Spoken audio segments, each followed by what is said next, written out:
Yeni yılın ilk videosundan herkese merhaba arkadaşlar. Kanalıma hepiniz hoş geldiniz. Bu videomda görmüş olduğunuz gibi nakışlarıyla örgüye ayrı bir hava katan bu güzel modelin yapımını anlatıyorum. Modelin sayıları bir yaşa uygun. Modelimiz için 2 yumak ip temin ederek başlıyoruz. 3 adet de düğme gerekli. Şiş numaramız 3.75 ama sizde mevcut değilse 3,5 numara veya 4 numara ile de örebilirsiniz. Modelimize yaka kısmından başlıyoruz. Roba artırmasını tamamladıktan sonra kolları ardından bedeni örüp modelimizi bitiriyoruz. Sonrasında da nakışlarını yapıp tamamlamış oluyoruz. Diğer yaşlara da her ayrıma 4 ilmek fazla ekleyerek yapabiliriz. Ama bu ön ayrımdaki kısım sabit kalacak çünkü modelimizin bu kısmını oluşturmamız için.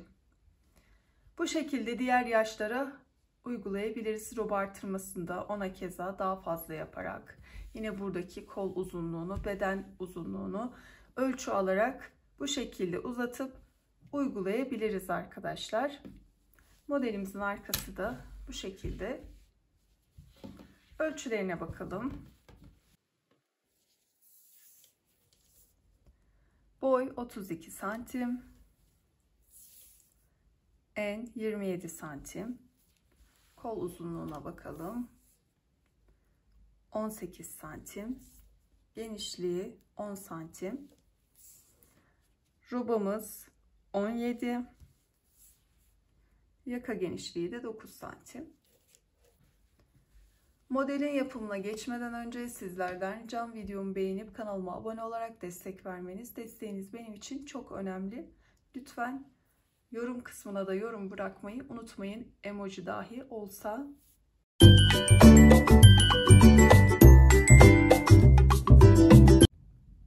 Modelde bambu karışımlı bebeğini kullanıyorum. Anti peeling özellikli. Renk numarası 106. 100 gram 240 metre bir ip. Şiş numaram ise 3.75. 3,5 numara ile de örebilirsiniz. Sık örenler 4 numara ile de örebilir. Şişimize klasik ilmek atma tekniğini kullanarak 46 ilmek atalım.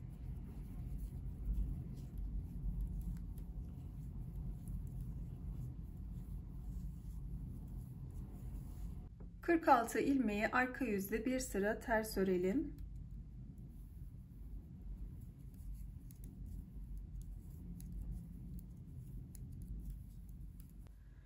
Arka yüzde ilmeklerimi bir sıra ördüm. Ön yüzdeyim. Ayrımlara başlıyoruz. Baştaki ilmeğimi örmeden alıyorum. Sonrasında bir artırma yapıyorum. Gizli artırma. Başta ve sonda artırmamız bu şekilde olacak. İlk başta ilmeğimizi alıyoruz. Sonrasında artırmamızı yapıyoruz. Sonda da bir ilmek kala artırmamızı yapıp ilmeğimizi örüyor olacağız. Bu artırmayı başta ve sonda unutmayalım. Aksi takdirde modelimiz bozulur. Sonrasında bir ilmek örüyorum. Ardından diğer artırma kısımlarına geçiyorum. Bir ilmek artırdım. 2 artırma ilmeği ördüm ve diğer yanından artırdım. Toplamda bu 2 artırma kısmı, 2 ilmekten oluşan artırma kısmı 4 tane olacak. Sağından ve solundan artırıyoruz her ön yüzde. Artırmamı yaptım. Koldaki ayrıma geçtim. Kol için 7 ilmek örüyorum.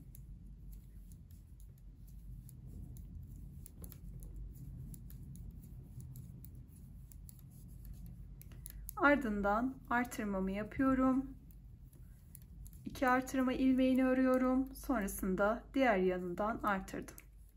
Arka ayrım için 20 ilmek örüyorum.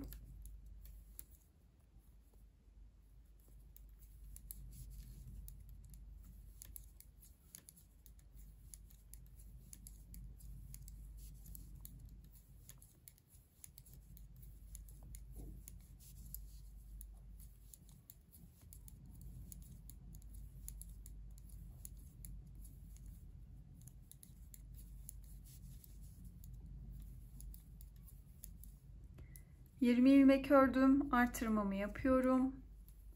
2 artırma ilmeği ördüm, tekrar artırmamı yaptım. Ardından kol ayrımı için 7 ilmek örüyorum.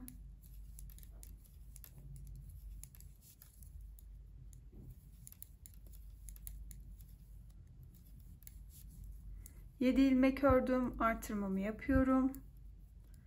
2 artırma ilmeği ördüm, diğer yanından artırdım. 1 ilmek örüyorum, tekrar bir artırıyorum ve kalan ilmeğimi örüyorum. İlk artırma sıramız ve ayrım sıramız tamamlanmış oldu. Arka yüze geçiyorum. Arka yüzde hiçbir işlem uygulamıyoruz. İlmeklerimizi sadece ters örgü yapıyoruz. Baştaki ilmeğimi yine örmeden aldım. Artırmış olduğumuz bu ilmekleri de şu şekilde ipim bana doğru çapraz bir şekilde artırdığım ilmeğe şişimi sağdan sola geçirdim ve ters ördüm.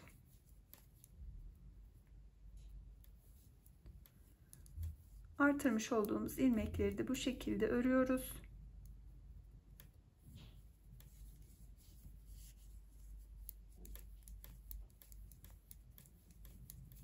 Diğer ilmeklerimizi de ters örerek sırayı tamamlayalım.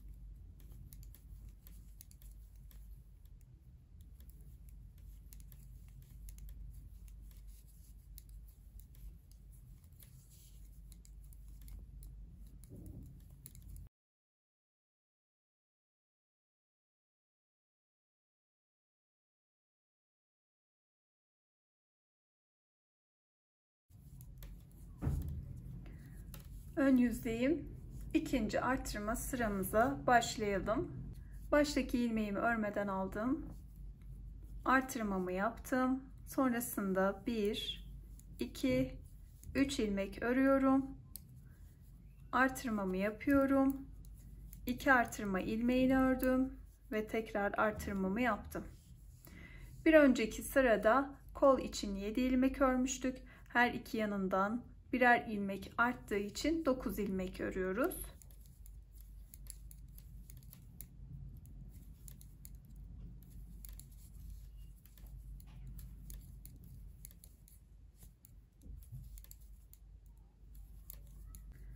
Artırmamı yapıyorum. 2 artırma ilmeğini ördüm. Tekrar artırmamı yapıyorum. Arka ayrımda 20 ilmek örmüştük bir önceki ön yüzde. Bu kez 22 ilmek örüyoruz.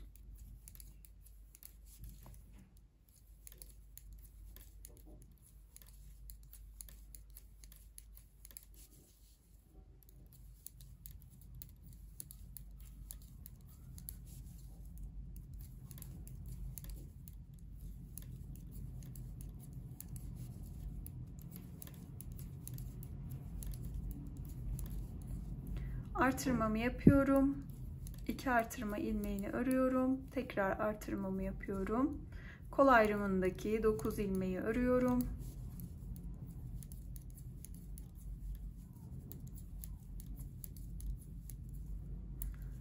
Tekrar artırmamı yaptım.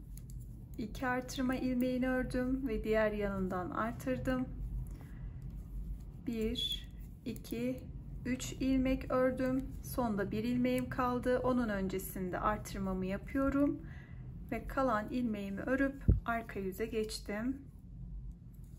Arka yüzde ilmeklerimizi ters örgü yapıp ön yüze geçelim.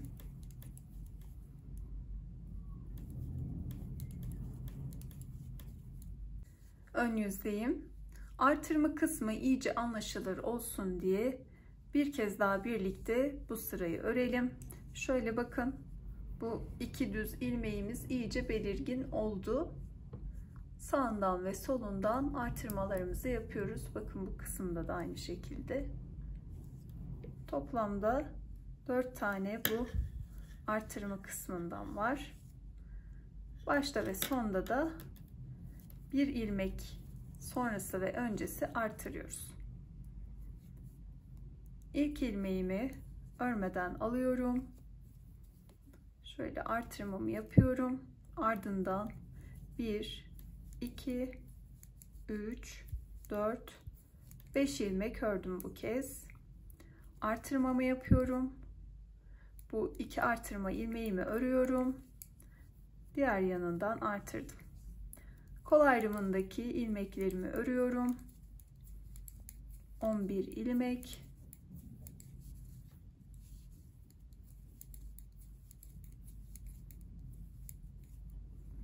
Sonrasında artırmamı yapıyorum. 2 artırma ilmeğini ördüm. Tekrar artırmamı yaptım. Dilerseniz bu 2 ilmek olan kısma işaret takabilirsiniz. Kaydırma olmasın. Arka ayrımdaki ilmeklerimi örüyorum. Artırma kısmına geldim. Artırmamı yapıyorum. 2 artırma ilmeğini ördüm ve diğer yanından artırdım. Kol ayrımındaki ilmeklerimi örüyorum.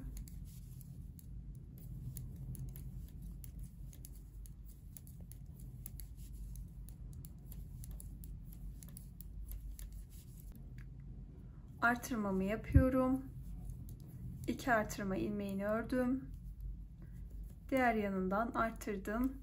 1, 2, 3, 4, 5 ilmek ördüm. Bir ilmeğim kaldı. Artırmamı yapıp kalan ilmeğimi ördüm.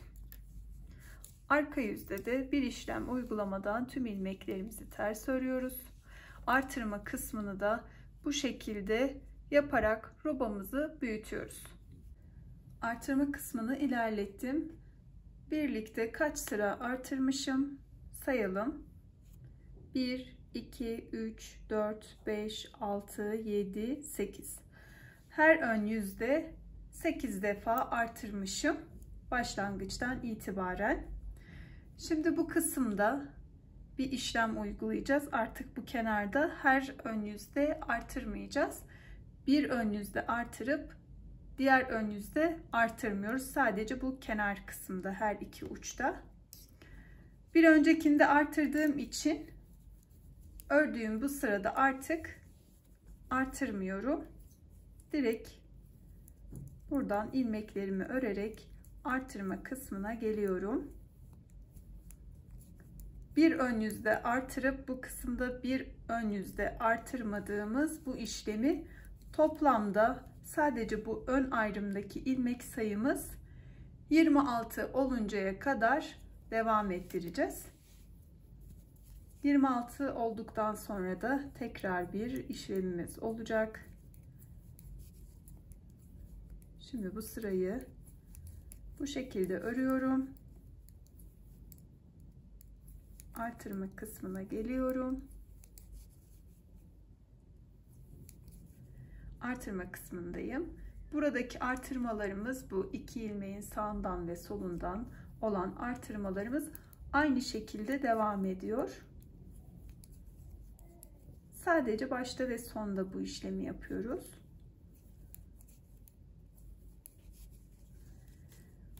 Bu kısımlardan artırmalarımızı aynı şekilde devam ettirerek sıranın sonuna gelelim. Sıranın sonuna geldim. Tüm ilmeklerimi örerek sıra sonunda bir artırma yapmadan sıramı tamamlıyorum. Arka yüzü örelim. Tekrar ön yüze geçelim. Arka yüzü örüp ön yüze geçtim. Bir önceki ön yüzde başta bir ilmek alıp sonrasında artırdığımız, sonda da aynı şekilde bir ilmek kala artırıp son ilmeği ördüğümüz artırma kısmını yapmadık. Yanlışlık olmasın, sadece bu iki uçtaki artırmayı yapmadık. Buradaki artırmalarımızı aynı şekilde roba bitene kadar devam ettiriyoruz. Burada yapmış olduğumuz bu işlem şunun için: bu kısmın artışı ile buradaki artış farklı oluyor. Yani burada arka ayrımdaki istediğimiz sayıya ulaştığımızda bu kısmın sayısı daha fazla oluyor. Bu yüzden modelimiz bu şekilde artırırsak, yani her ön yüzde artırmaya devam edersek bozuluyor. Buradaki sayı daha fazla oluyor. Bu yüzden bir artırıp bir artırmıyoruz. Bu şekilde devam ettirip buradaki dengeyi sağlıyor olacağız. Bu sefer bir önceki yüzde artırmadık. Bu kez ilmeğimi aldım ve artırıyorum. Bu sırada artırma işlemini tam uyguluyorum. Sıra sonundayım. Bir ilmeğim kaldı. Artırmamı yapıyorum ve kalan ilmeğimi örüyorum. Arka yüzü örelim. Ön yüze geçtiğimizde de yine bir önceki sırada yapmış olduğumuz gibi bu her iki uçta artırmadan diğer artırmalarımızı tamamlayıp sonra arka yüze geçelim. Arka yüzü ördükten sonra da ön yüze geçtiğimizde yine burada yapmış olduğumuz gibi artıralım. Bu şekilde bir artırıp bir artırmadan bu kısım 26 ilmek olana kadar devam edelim. Örgümü ilerlettim. Sadece bu uç kısımlarda bir ön yüzde artırıp bir ön yüzde artırmadan devam ettim. Diğer artırma kısımları aynı şekilde her ön yüzde arttı. Toplamda 26 ilmek olana kadar örecektik. Şu an 25 ilmeğim var. Bir sırada birlikte artıralım istedim. Şimdi aynı şekilde bir sıra daha örüp 26 ilmeğe ulaştıracağız bu kısmı. Her iki ön ayrımı. Şöyle bir ilmeğimi örmeden alıp diğer ilmeklerimi örerek devam ediyorum. Bu kısımda artık hiç artırma yapmıyoruz.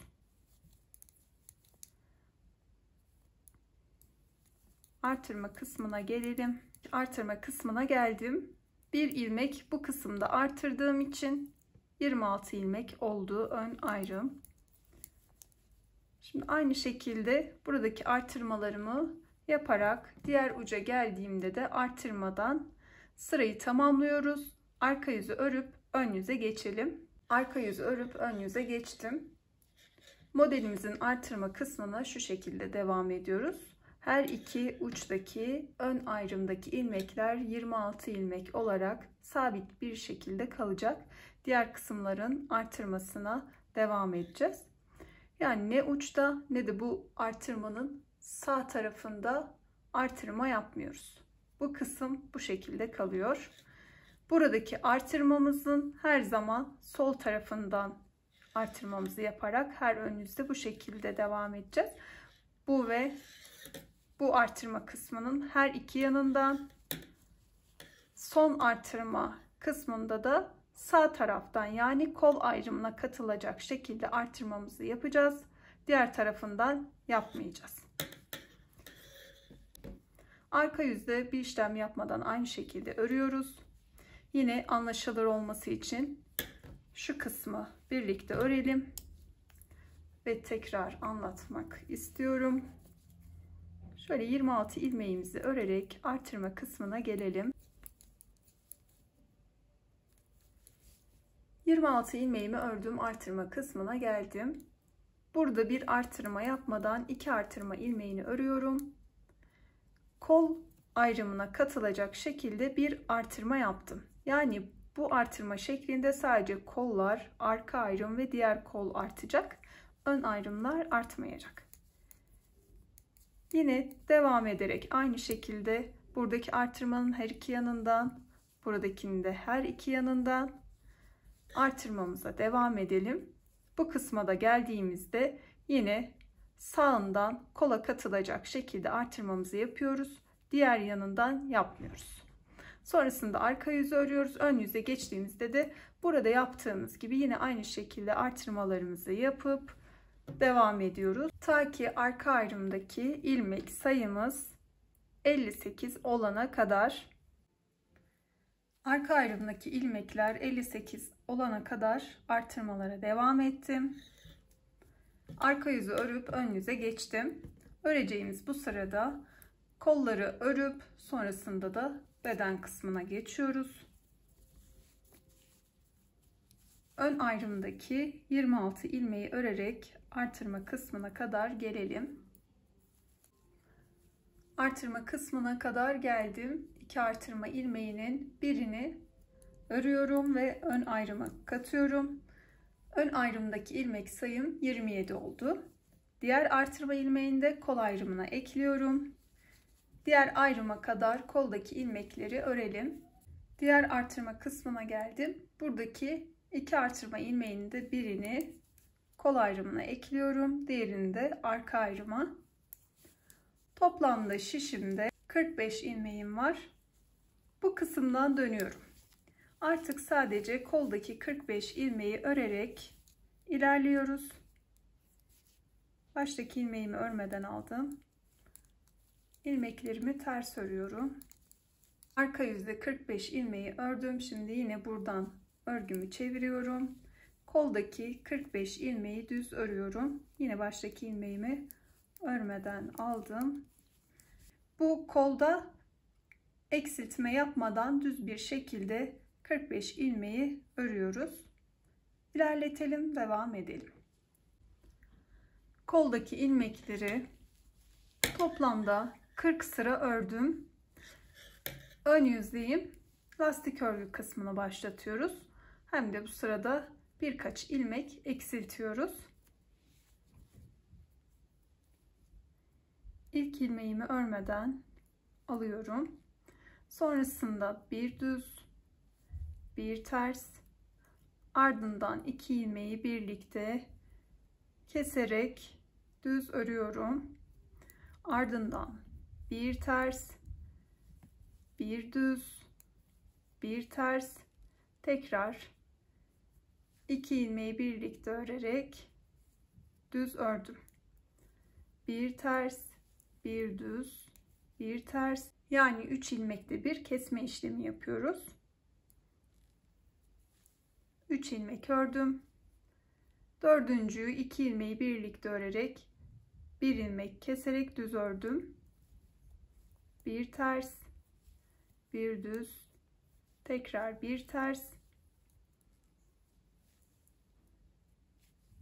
bir düz, bir ters, bir düz, bir ters, yine ilmek keserek bir düz, bir ters, bir düz, bir ters, ilmek keserek bir düz, bir ters, bir düz, bir ters.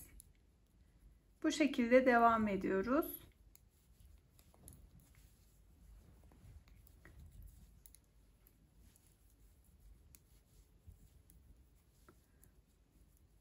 Son olarak kalan ilmeklerimi ördüm. Arka yüze geçtim.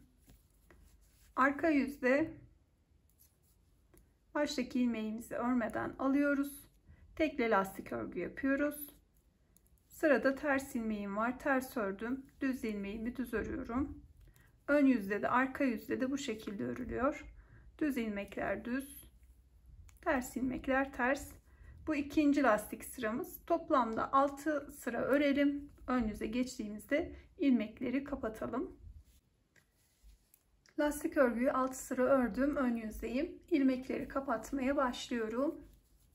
Baştaki ilmeğimi örmeden aldım. Sıradaki ilmeğim düz.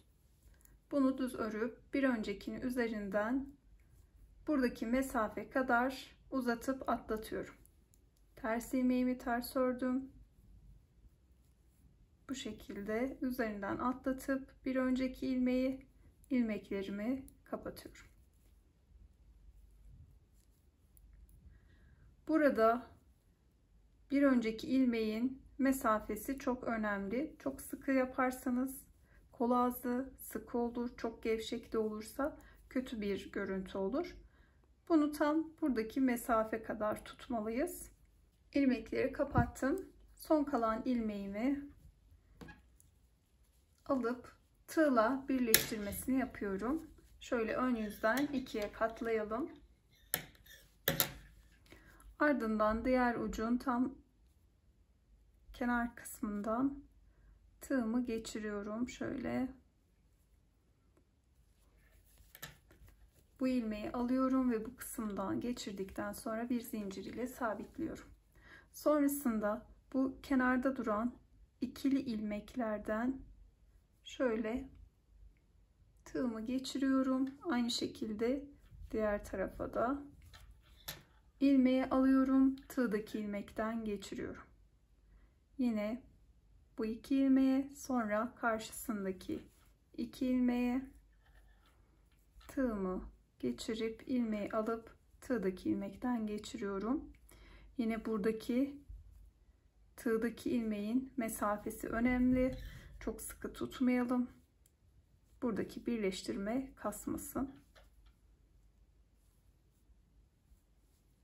Karşılıklı bu 2 ilmek kısmına batarak birleştirmeyi tamamlayalım. Birleştirmeyi tamamladım. Bakın bu şekilde birleştirdiğim kısım esnek. Düze çeviriyorum ve birleştirmemiz de bu şekilde. Son kalan ilmeği şişime alıyorum. Ardından arka ayrım örüp diğer kola geçiyorum.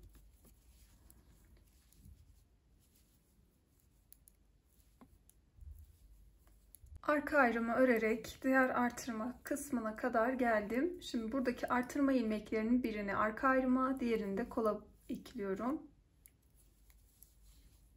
Koldaki ilmekleri diğer artırma kısmına kadar örelim. Artırma ilmeklerine geldim. Birini kola ekliyorum. Diğeri de zaten ön ayrımda. Bu kısımdan dönüyorum. Baştaki ilmeğimi örmeden aldım. Sadece koldaki ilmeklerimi ters örgü yapıyorum.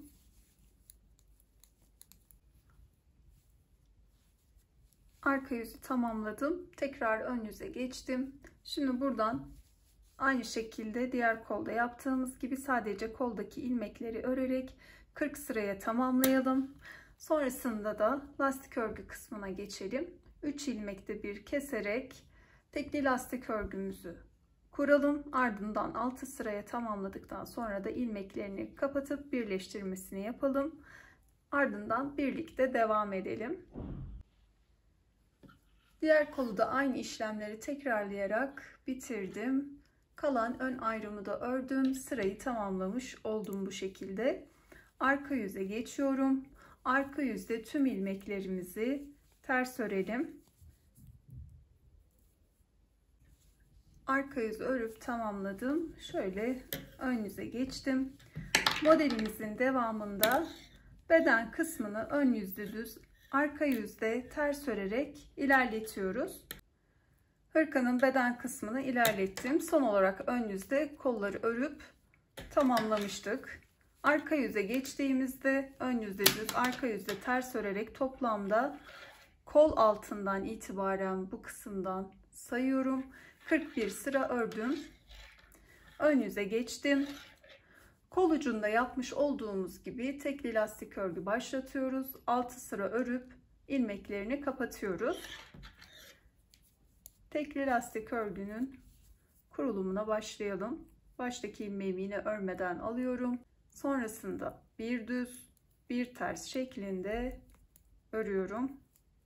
6 sıra ördükten sonra da ilmeklerimi kapatıyorum.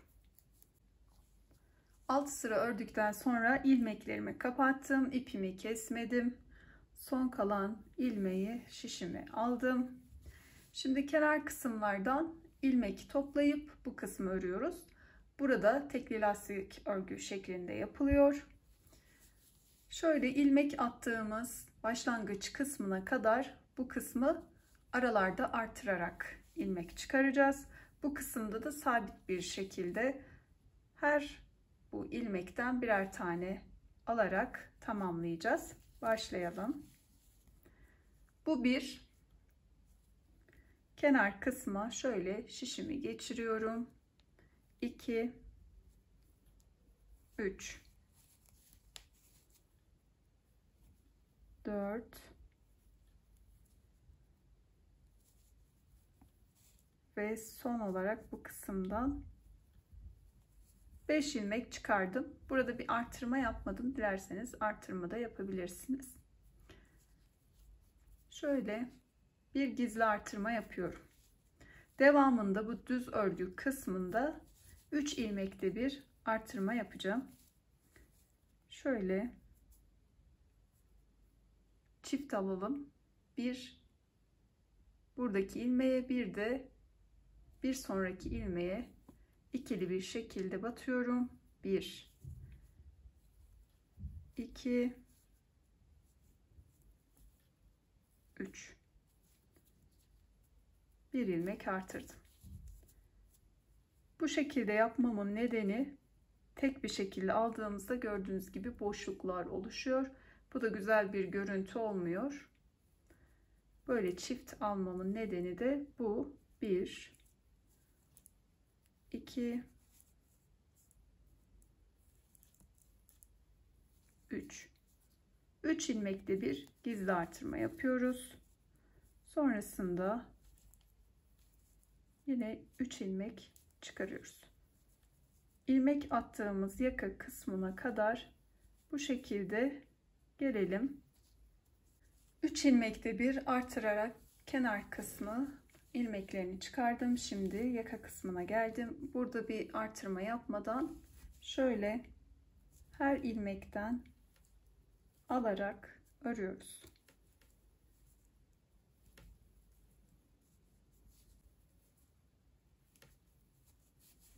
Bu kısmı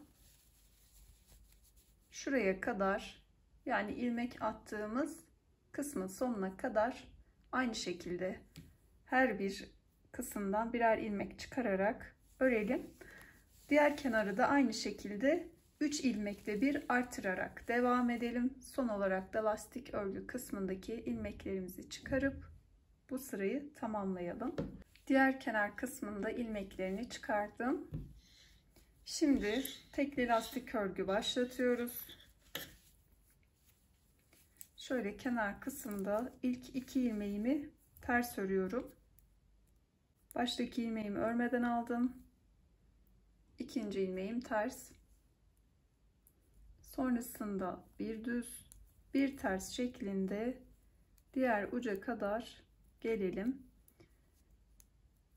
Artırmış olduğumuz ilmekleri de sırada hangi yöndeki ilmeğimiz varsa o şekilde örüyoruz. Bir önceki düz olduğu için artırmış olduğum ilmeği ters ördüm. Bir düz, bir ters, bir düz, bir ters, yine artırdığım ilmeği ters ördüm. Bu şekilde kurulumu tamamlayalım. Sıranın sonuna geldim. Son olarak bir ters örmüştüm. Bir düz örüyorum. 2 ilmeğim kaldı. Bunları da kenar kısmı için 2 düz olarak ördüm. Örgümü çevirdim. Baştaki ilmeğimi yine örmeden alıyorum. Sonrasında bir düz, bir ters şeklinde düz ilmeğimi düz, ters ilmeği ters örerek bu sırayı tamamlıyorum. Ön yüzdeki sırayı tamamladıktan sonra arka yüze geçtim. Örerek diğer uca kadar bu şekilde geldim. Bu kısımda 36 ilmeğim kaldı. Arka yüzde ilikleri açıyoruz. Şöyle ilk iliğimi bir doluyorum. Sonrasında 2 ilmeği bir önceki ilmeğim düz ördüm, ardından 13 ilmek örüyorum. İlmek yönlerim nasılsa 2 3 4 5 6 7 8 9 10 11 12 13 13 ilmek ördüm. Tekrar bir doluyorum. Bu kez bir sonraki ilmeğim ters olduğu için 2 ilmeği ters öreceğim. Ama öncesinde bir ilmek yönünü çeviriyorum. Bir doladım. İkisini birlikte ters ördüm. Sonrasında yine bir 13 ilmek.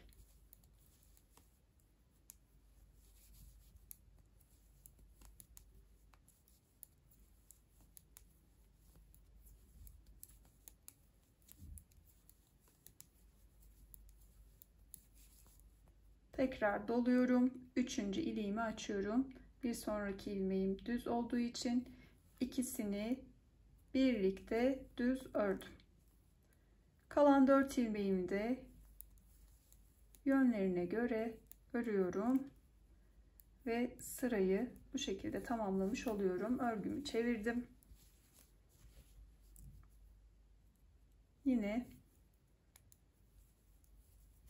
düzleri düz, tersleri ters örerek lastik örgümü yapıyorum. Şimdi ilk açtığım kısma geldim.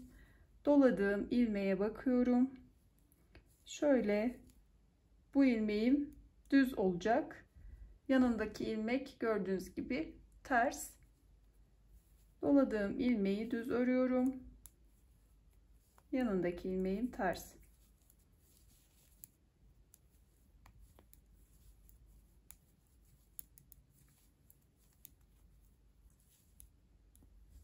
Ters ördüm. Bu ilmeğim düz. Demek ki doladığım ilmek ters. Yanındaki ilmek de gördüğünüz gibi düz. Bu şekilde devam edelim. Sırayı tamamlayalım. Arka yüzü örüp ön yüze geçtiğimizde ise ilmekleri kapatalım. Hırkanın yaka kısmını tamamlayıp düğmelerini diktim. Ve bu kısma da bu şekilde bir nakış işledim. Şimdi bunun yapımını anlatacağım. Şöyle bir çizim kalemiyle buradaki dalları aynı şekilde bu tarafa da çiziyorum. Öncelikle aynı hizada olması için buradaki sıra sayısına bakalım. 1, 2, 3, 4, 5, 6, 7. Şöyle buradaki ilmek sayısına da bakabiliriz. 1, 2, 3, 4, 5, 6, 7, 8, 9, 10, 11, 12, 13. Buradan da yine aynı şekilde 1, 2, 3, 4, 5, 6, 7, 8, 9, 10, 11, 12, 13. 1, 2, 3, 4, 5, 6, 7, 8. Yani şu kısımdan tam hizalayarak burada 1, 2, 3, 4, 5 tane dal var. Bunları çiziyorum. İlk önce yukarı doğru çiziyorum. Ardından şöyle diğerine de bakarak yine 2'şer santim aralıklı bir üst kısma, yine bu tarafa da aynı şekilde, diğerinde yine bu kısma aynı paralelde olmasına dikkat ediyorum. Şöyle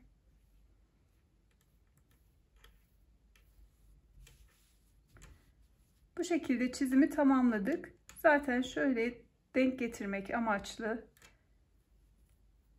aynı hizayı belirleyerek de çizebiliriz. Yeşil iplik ile ilk önce dalları yapacağız. Sonra da yaprakları, ardından gül kısmına geçeceğiz. Bunlar da rokoko işi. İpimi tam işaretlediğim yerden çıkarıyorum. Şöyle tekrar sayayım. 2, 4, 6, 7, 8. sıradan çıkıyorum. Ardından şu şekilde bu çizgiyi devam ettiriyorum. Şimdi ışıkta çok belli olmasa da ben görebiliyorum. Şöyle birer ilmek aralıklı hafif yukarı doğru iğne ardı dediğimiz dikiş tekniğiyle yan tarafa çıkıyorum.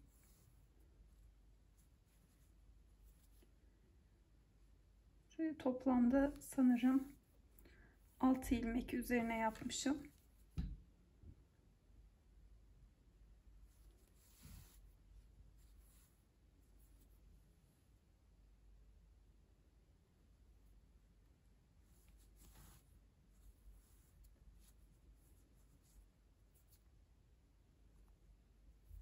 Şöyle bakın, bu da sonuncusu. Ardından diğer hemen yandakine geçiyorum. 1, 2 ilmek yana kayıyorum. Şöyle şu kısımdan çıkıyorum. Şimdi burada da aynı şekilde bu kısma kadar iniyorum.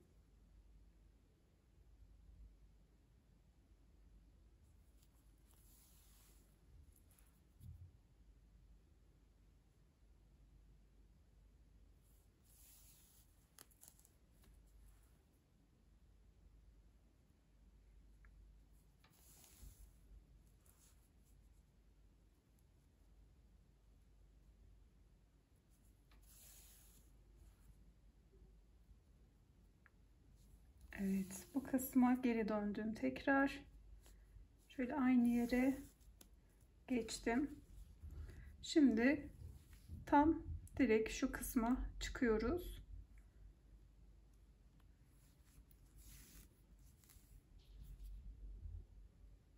Aynı şekilde 2 sırada bir çıkıyorum.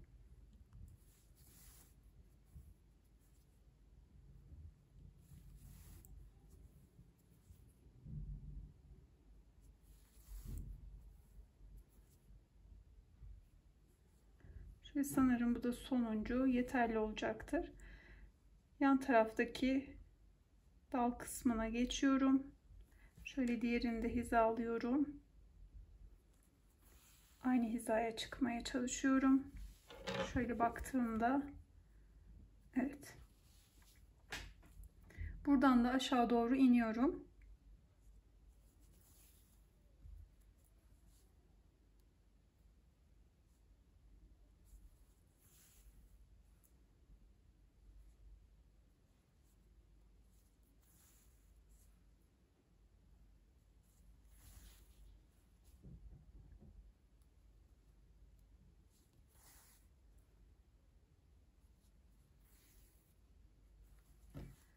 Son olarak da bu dalı yapıyorum ve tamamlıyorum.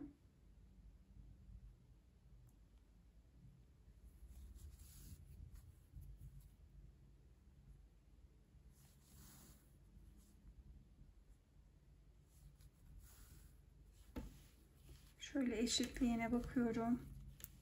Tekrar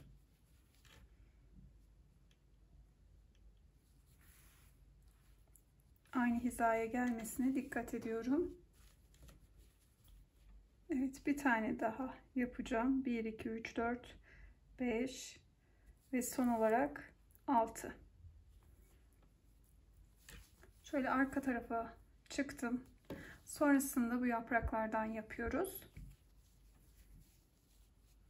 Şöyle biri bu kısımda, biri de bu kısımda. Şuradan çıktım. Ardından ipimi bu tarafa alıyorum.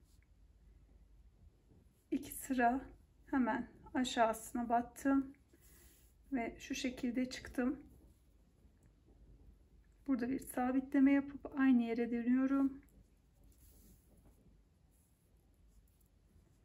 Tekrar ipimi bu kısma atıyorum. Hemen yan tarafından çıkıyorum. Bir üstünden şöyle. Sonrasında arka kısımdan yan tarafa geçiyorum.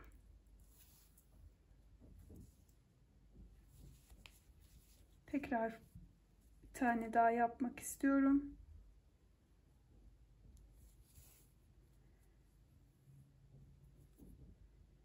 Dibine sabitledim. Aynı yerden çıkıyorum. Sonrasında tekrarlıyorum işlemi ama bir üst tarafından çıkıyorum. Bakın.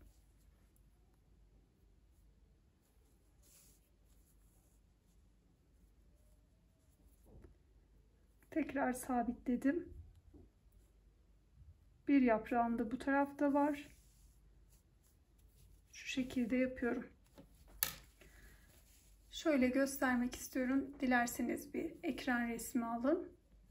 Diğer yaprakların da yerlerini bu şekilde belirleyip yapabilirsiniz. Bu kısmı tamamlayalım. Yaprak ve dal kısmını tamamladım. Şimdi güllerimize geçiyoruz.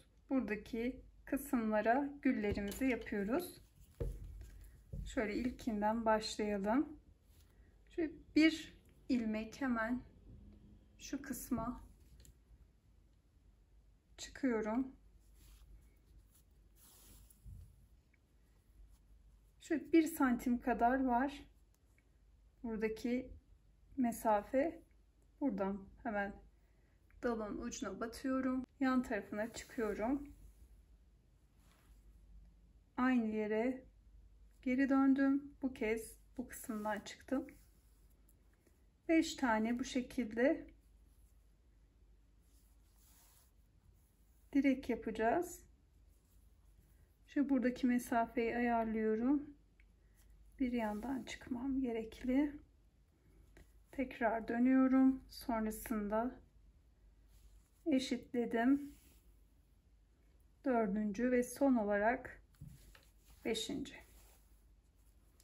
Bu şekilde 5 tane direk yaptım. Bu direklerin arasından geçerek gülümüzü yapıyoruz.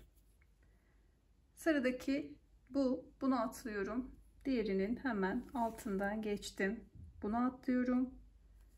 Bunun altından geçtim. Bunu atlıyorum. Buradan birini atlayıp diğerinin altından iğnemizi geçiriyoruz. Bunu atlıyorum. Bundan geçirdim. Bunu atlıyorum. Bundan geçirdim. Bu şekilde oluşturacağız. Ta ki bu kısımlar kapanana kadar.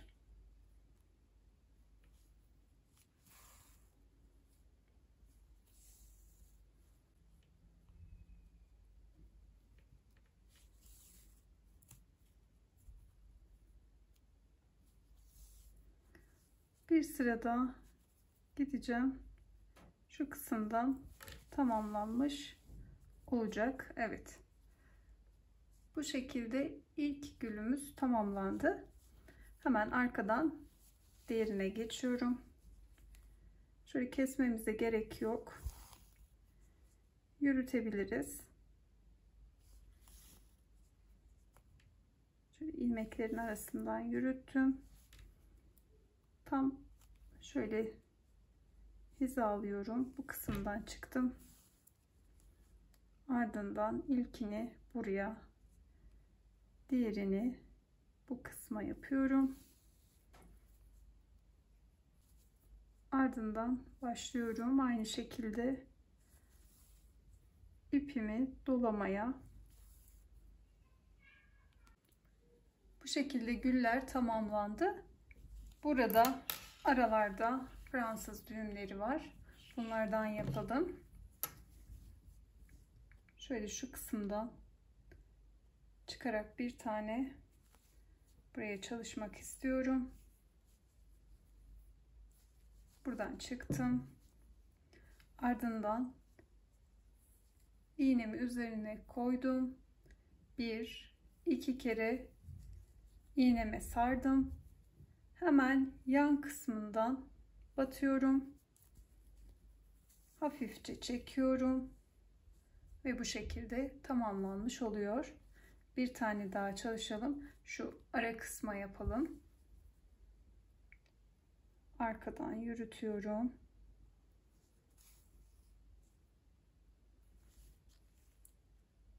Şöyle şuradan çıktım.